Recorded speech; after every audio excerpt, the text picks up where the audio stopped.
If folks don't know Mike Eagle, he's a hip hop artist, musician, independent musician, also featured on Comedy Central and lots of other great content online and on TV.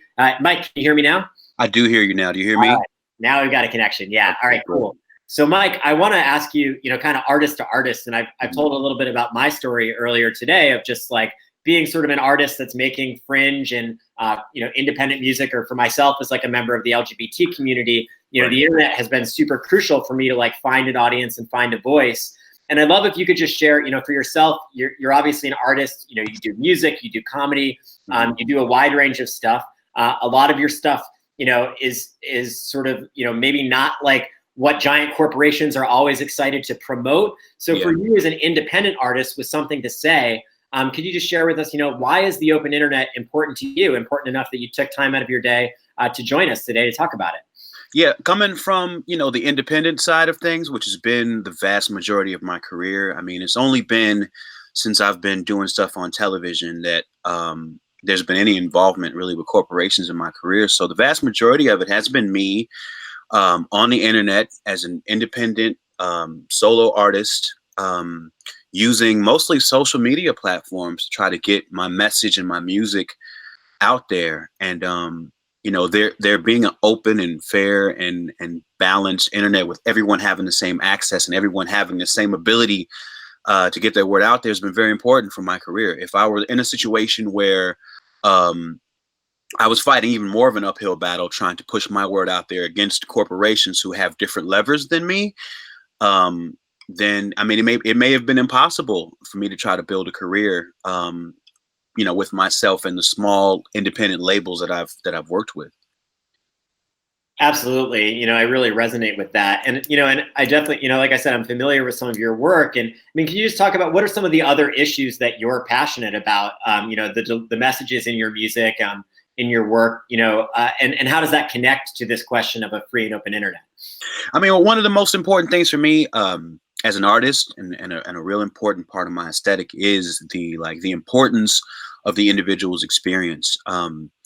I think it's easiest for corporations to sell things that have like a broad appeal and try to lean into creating like, a kind of experience that works for, the least common denominator. But I think that can create an environment where people's individual expression feels less important. And my whole thing is about how like precious the individual's experience is and how it's just as valid or it can be just as powerful as like a mainstream experience. And so, I think that relates directly to me wanting there to be an open internet because, like I said, if corporations have access to different variables than we do in terms of what gets seen and what doesn't, if they're able to apply any of what's applied to information to make it more of a commodity than something that we all have access to, then it makes it even harder for those individual voices to be heard. It makes it harder for me to, it makes me have to scream even louder to validate my own existence. That's a really powerful way of putting it, because I feel like, it's like there's been a lot of discussion lately, I think, about like the downsides of the internet, right? It's like kind of like, especially with social media, it's kind of like Facebook is just out there like handing out megaphones to everyone. Right. And in a way, and there's a lot of good things that come to that. Like, I want you to have a megaphone. Right.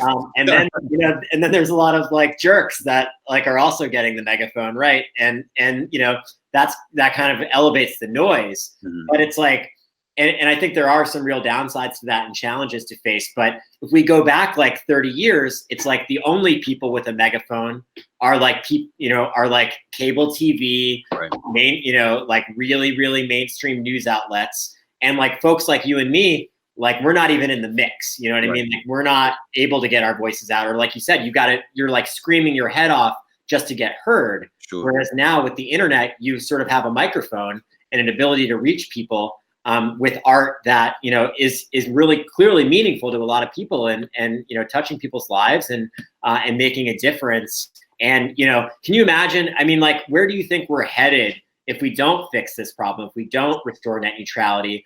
like, how do you think that might impact your, future as an artist, but maybe even more importantly, like the next generation, like the folks that are coming up after us, who are trying to make their voices heard? How do you think this could impact them?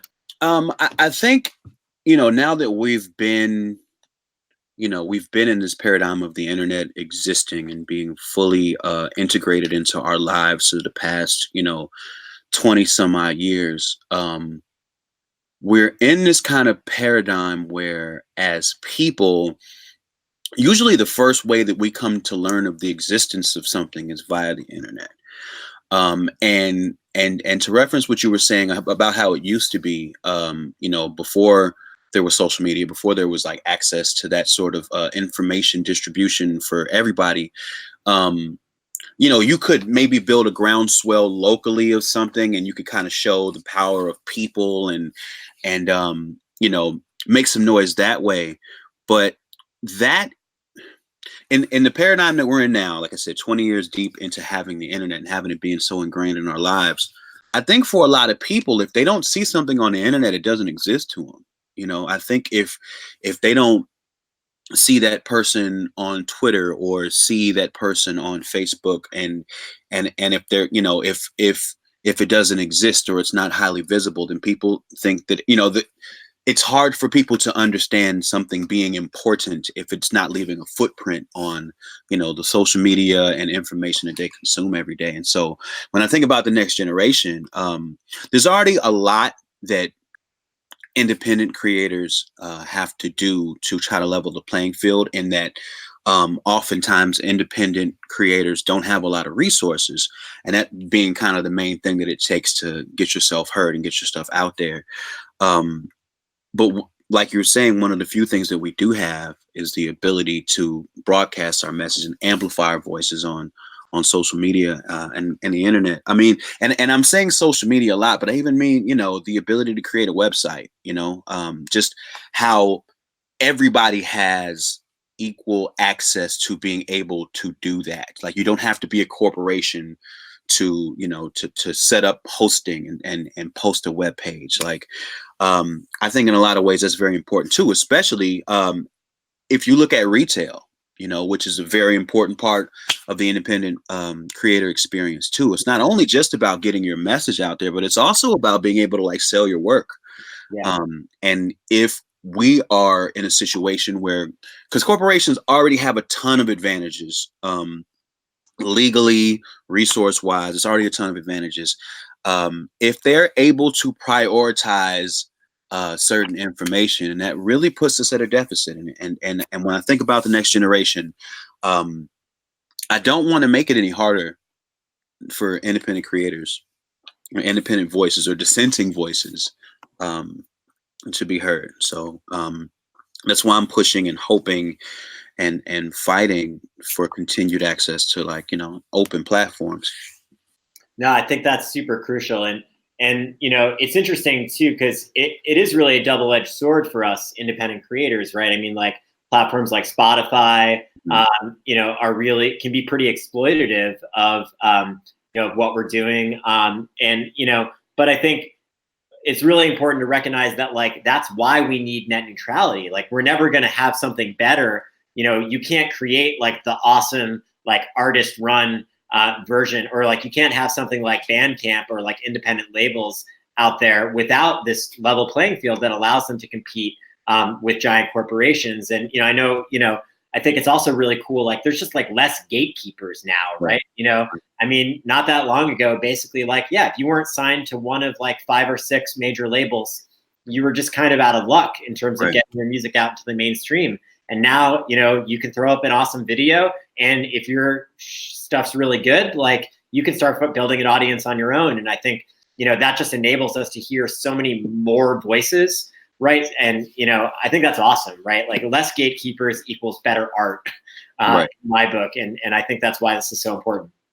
It's interesting when you put it in those terms too, is because what it's making me think of is, I think that for the people who, are part of corporations and they're just looking for the bottom line and want to be able to have more control over the situation, they might think it's in their best interest to to be able to throw resources at information and make it more like a commodity.